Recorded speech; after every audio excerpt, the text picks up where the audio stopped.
اللهم صل وسلم وبارك على سيدنا محمد وعلى آله وصحبه وسلم. ازيكم عاملين ايه؟ يا رب تكونوا بخير. النهارده بإذن الله هنعمل مع بعض التورته القمر اللي انتوا شفتوها دي. اول حاجه كان معايا 3 بيضات، وطبعا هنحط فانيليا.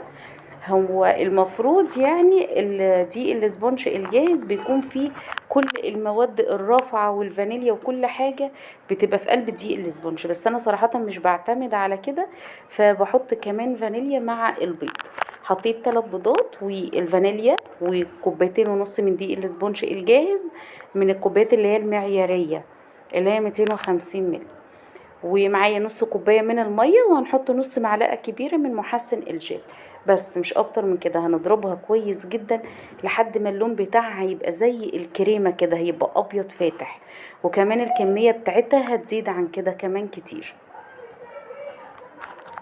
او زي ما انتم شايفين كده. كان معايا صينية بقى مقاس 25 في 25، مبطناها بالزبدة، وبعدين حطيت ورقة زبدة كده عشان تبقى يعني سهلة معايا وانا بطلعها من الصينية. هننزل بالخليط دوت كده في نص الصينية. ممكن تحطيها تبقى زي المثلث كده، ممكن تحطيها تبقى مستطيل، يعني ما تكونش جاية بمثلث كده، تبقى زي المستطيل. انا عملتها قبل كده كانت زي المثلثات كده، يعني نص فانيليا ونص اللي هو الشوكولاتة، بس زي المثلث. فالمرة دي قلت لا، انا هغير واعملها ايه مستطيل كده. فهنحط النص هنا اللي هو الفانيليا، وبعدين هنجهز فيه دي الاسبونج الجاهز اللي هو الشوكولاتة. كان معايا 3 كوبايات بقى، مش هحط كوبايتين ونص، هحط 3 كوبايات من دي الاسبونج الشوكولاتة، و3 بيضات. ونفس الحاجات اللي احنا حطيناها في دي الاسبونج الفانيليا هنحطها في الشوكولاتة، اللي هو 3 بيضات والفانيليا، ونص كوباية من المية، ونص معلقة كبيرة من محسن الجل بس. وهنضربها كويس جدا لحد ما بتاعها ده يبقى لون لون. فاتح، يعني مش هتكون شوكولاتة غامقة كده، لا يكون لون بتاعها افتح عن كده خالص. هوريها لكم دلوقتي. طبعا هنضرب فيها كويس جدا سواء بالعجان او بالمضرب الكهربائي، فمفيش اي مشكلة. بس طبعا ما ينفعش بالمضرب اللي هو اليدوي، ما ينفعش خالص ان انت تجهزي دقيق الاسبونج الجاهز او الكيك الاسفنجي بمضرب يدوي. لازم يكون لا اما مضرب كهربائي لا اما العجان. شايفين اللون بتاعها بقى بيفتح يعني درجة درجة كده لحد ما هنوصل للقوام ده واللون ده زي ما انتم شايفين. هنجيب الصينية، هنحط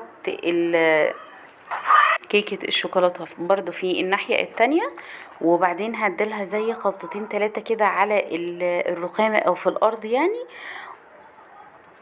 بس اهم حاجة اللي انت يعني تكوني ظابطة ايديكي علشان الكيك اللي هو الشوكولات مع الكيك الفانيليا ما يدخلوش الاتنين في بعض، يعني تظبطي ايدك كده اللي هما يكونوا قد بعض. هنمسك بقى كده بعد ما اديتها خبطتين 3، هنمسك كده مثلا خلة او عصاية بتاعة الشيش تاووك، هنعمل فيها من فوق كده. بتطلع متساوية جدا جدا، بدل ما انت تقعدي تساوي بالمعلقة او اي حاجة. فاعمليها بالشكل ده كده وهتطلع معاكي متساوية تماما، مش هتكون فيها اي حاجة خالص. يعني اعمليها رسومات كده او اي حاجة عشوائية، يعني مش شرط تكون حاجة معينة. هندخلها الفرن درجة حرارة 180.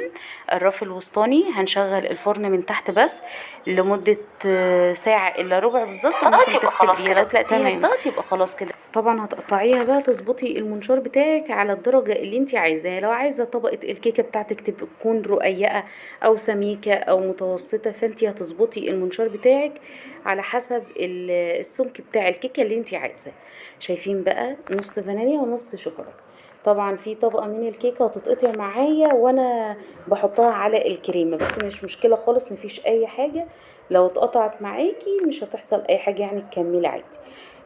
الكيكة دي ادتني 4 طبقات من الكيكة، هحط 3 على التورتة، والطبقة الرابعة دي اللي هي بتبقى فوق مش هاخدها خالص. هنجهز بقى في الكريمة. معايا كوبايتين من المية، نص كوباية من السكر، معلقتين من اللبن البودر. هندوبها كويس جدا طبعا بالمضرب لحد ما السكر ده يدوب معانا، ما يكونش فيه اي مثلا حبيبات ولا اي حاجة خالص. هندوب السكر، وبعد كده هنزل بيه كوبايه من كريم الشانتيه الخام. طبعا الكوبايه اللي انت تعايري بيها الكريم شانتيه هي نفس الكوبايه اللي انت تعايري بيها الميه. ما ينفعش ان انت تجيبي كوبايه تكون كبيره للميه وبعدين تحطي كوبايه كريمه تكون صغيره، فنفس المقدار ده يبقى هو نفس مقدار المية، نفس مقدار الكريمة، زيها كلها بعضها يعني. وبعدين هنجهز بقى بعد ما جهزنا الكريمة اللي هي الفانيليا، هنجهز الكريمة الشوكولاتة. حطيت برضو كوبايتين من المية، نص كوباية من السكر، ومعلقتين من اللبن البودر. هندوبها كويس جدا، وبعدين هنزل بيه الكريم شانتيه الخام. طبعا انا بستعمل كريم شانتيه خام اللي هو المتحدة، بيبقى افضل نوع. انا يعني جربته، انا جربت انواع تانية كتير بس الحقيقة ما عجبتنيش، يعني القوام بتاعها مش بيكون كويس، والطعم برضو بيفرق، يعني في الحاجات اللي زي دي الطعم بيفرق خالص. فاحسن نوع كريمة هو كريمة المتحدة. تجيبي كريمة خام، لو انت عايزة تجيبيها اللي هي فيها سكر عادي مفيش مشكلة، بس صراحة انا ما جربتهاش اللي فيها سكر، انا بجيبها على طول اللي هي الخام دي. وبعدين حطيت، بعد ما حطيت الكريمة حطيت معلقتين من الكاكاو الخام، هندوبه كويس جدا. وبعدين هنحط مكعب من الشوكولاتة الخام. لو انت عندك نوتيلا، نوتيلا اللي هي الكاكاو دي، فممكن تحطي منها معلقة. لو انت مش عندك فممكن تحطي مكعب من الشوكولاتة الخام. الحقيقة انا ما كانش متوفر عندي في الوقت دوت نوتيلا، فحطيت مكعب من الشوكولاتة الخام. بعد ما جهز معانا الكريمة كويس اللي هي الفانيليا والشوكولاتة، جبنا بقى القاعدة بتاعة التورته. هنحط يعني كده على القاعدة حتة بسيطة من الكريمة علشان تمسك لي بس التورته كويس جدا من تحت، ما تتحركش معايا. وبعدين حطيت طبقة الكيكة، هنحط على الكيك اللي هو الشوكولاتة كريمة اللي هي الشوكولاتة.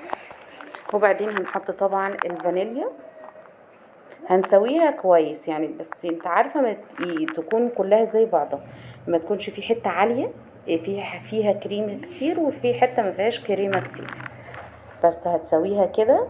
وبعدين هنحط الطبقة التانية من الكيك. صلوا على سيدنا محمد عليه افضل الصلاة والسلام، وما تنسوش تحطوا لايك كده وانتوا بتتفرجوا على الفيديو.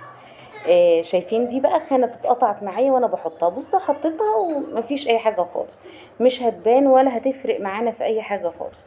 حطيت الفانيليا الكريمة، وبعدين دي كانت الطبقة اللي هي الاخيرة، حطينا برضو الكريمة. طبعا مش هسقيها، في ناس ممكن يعني تسقيها بسيرب خفيف او حليب يعني محلى، بس الحقيقة الكريمة دي او الكيكة سوري، الكيكة كانت طرية جدا جدا، يعني مش محتاجة الا انا اسقيها ولا شربات خفيف او سيرب خفيف ولا حليب، فانا ما احتاجتش اللي انا اسقيها خالص. بس هنحط بقى الكريمه هنسويها كويس جدا، او التورته بتاعتنا هنساوي كويس. وبعدين جبت السكليبر دوت، هنعمل زي خطوط كده يعني اللي هي مشرشطه شويه، داير ما يدور التورته.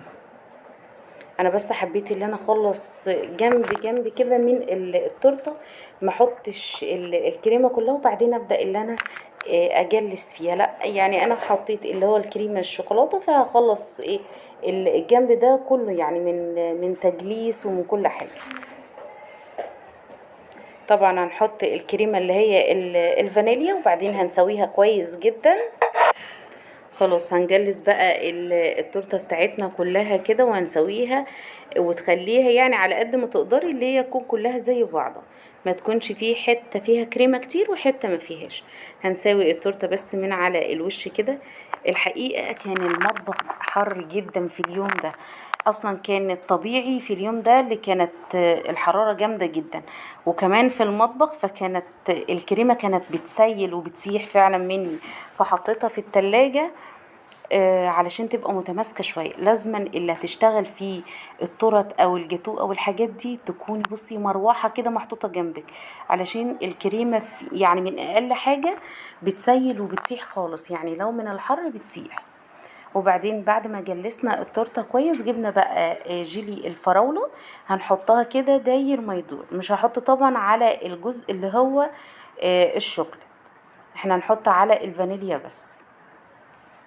وهنجيب برضو جيلي الشوكولاتة، هنحطه على الجنب اللي هو فيه الكريمة اللي هي الشوكولات دي. بس هنعمل بقى روزيتات صغيرة كده او وردات صغيرة داير ما يدور.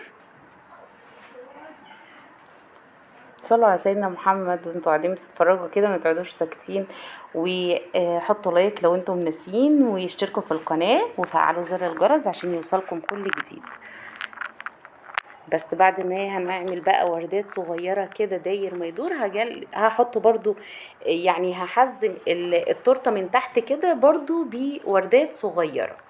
ممكن تعملي بقى الوردات اللي انتي عايزاها، مش شرط تكون يعني نفس الشكل ده. خلصنا الجنب اللي هو الفانيليا، هنعمل بقى جيلي الشوكولاتة هنحطها على الجنب ده. وبرضو هحط وردات صغيرة كده داير ما يدور زي ما احنا عملناها بالظبط في الجنب اللي هو الفانيليا. انا ماشيه معاكم خطوه خطوه علشان يعني مفيش حد يقول في خطوه ما عملتهاش او الكلام ده. يعني ماشيه معاكم واحده واحده. وباقل حاجه ممكن تعملي في البيت احلى تورته بدل ما تشتريها من بره. والحاجات اللي بره بتكون غاليه جدا وكمان مش مضمونه، يعني انت مش عارفه هم عاملينها ازاي. فدي حاجة في البيت انت عارفاه انت عاملاها ازاي ونضيفة، وكمان طعم وشكل. يعني ممكن التزويق بقى ده بتبقى حرية شخصية. اي شوكولاتات او اي فاكهة متوفرة عندك ممكن تحطيها على التورتة. هنا هنحط بقى هو كان عيد ميلاد، فانا هنحط كلمة بقى اللي هو هابي بيرث داي. طبعا كنت بصور بالكاميرا اللي هي الاماميه، فالحروف باينه اللي هي مش عدل. دلوقتي هعدل لكم الكاميرا زي ما انتم شايفين كده.